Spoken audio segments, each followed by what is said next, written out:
Now, Joost Klein, the Dutch contestant in this year's Eurovision Song Contest, has been disqualified just hours before the final in the Swedish city of Malmo. The singer did not perform in Friday's dress rehearsals after what organizers described as an incident. The competition organizer says police are investigating a complaint from a female member of the production crew. Klein's song, Euro Papa, was among the favorites to win. Joining me now is my colleague from DW Culture, Rosalie Engels. Hello, Rosalie. Nice to have you. It's quite interesting what's happening with the song contest. Do we know more about why the Dutch singer Joost Klein has been disqualified? Yeah, so the EBU, the organizers of the Eurovision, have actually kept their public statement rather vague, just saying that there was an ongoing police investigation involving a female crew member without really giving any further details.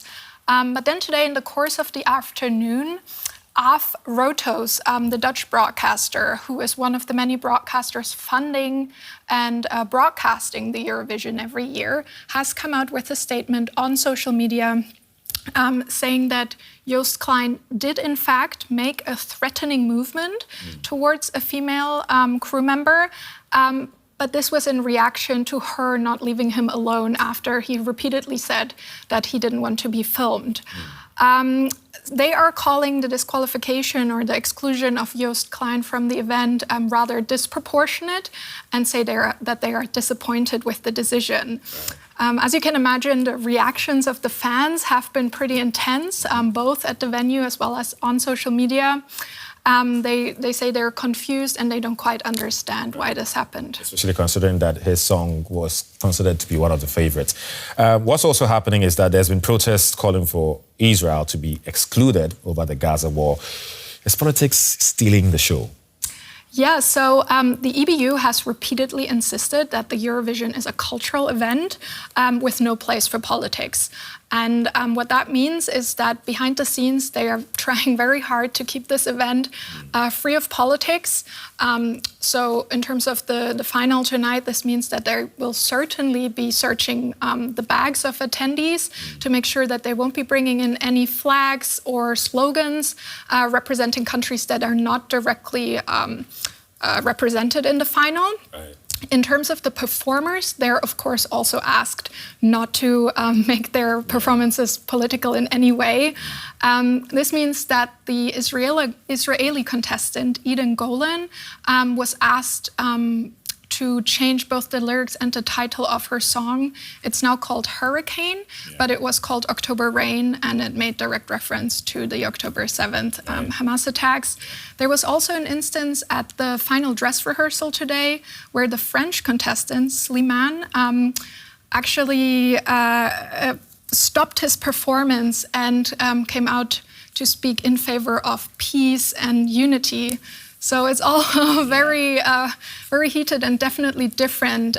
So while there has been politics sort of on stage and off stage at previous events, this is certainly the first time that we're seeing it to such an extent. Let's bring in Richard Orange, Nordic editor at The Local, who joins us from the Eurovision Song Contest press office in Malmo. Richard, Dutch singer Joost Klein has now been banned from competing in the final. What do we know about what exactly led to this? It's still quite mysterious, and I suspect it will be a while before we know the full story. But in a statement confirming his disqualification, the European Broadcasting Union said that Swedish police had investigated a complaint made by a female member of the production crew, which came after an incident following his performance in the semi-final on Thursday. And the Swedish police have separately said that they're investigating what they call unlawful threats, and they've interviewed both Klein and his accuser. One thing the EBU has stressed and did stress in its statement was that this did not involve another performer or anyone connected to another country's delegation, because there had been speculation that it was linked to Israel's delegation, particularly after on Thursday, Joost Klein he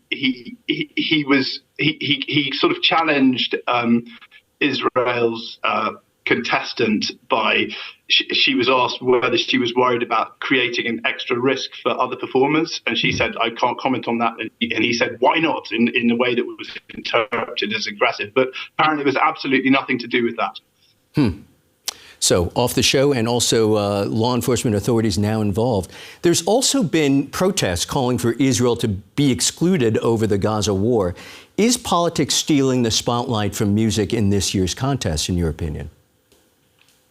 I think before the contest started, that was certainly something that the organisers in Malmo city's authorities were worried about. But actually, as the Eurovision fans have come in, it's really that they've brought their own enthusiasm, and the energy here at the stadium is actually very positive.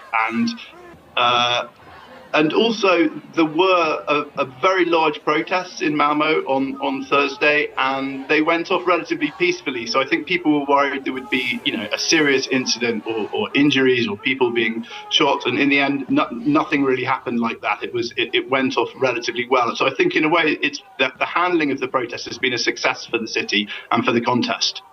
So let's get that positive energy going again here. Politics aside, who's your favorite contestant to win tonight, Richard?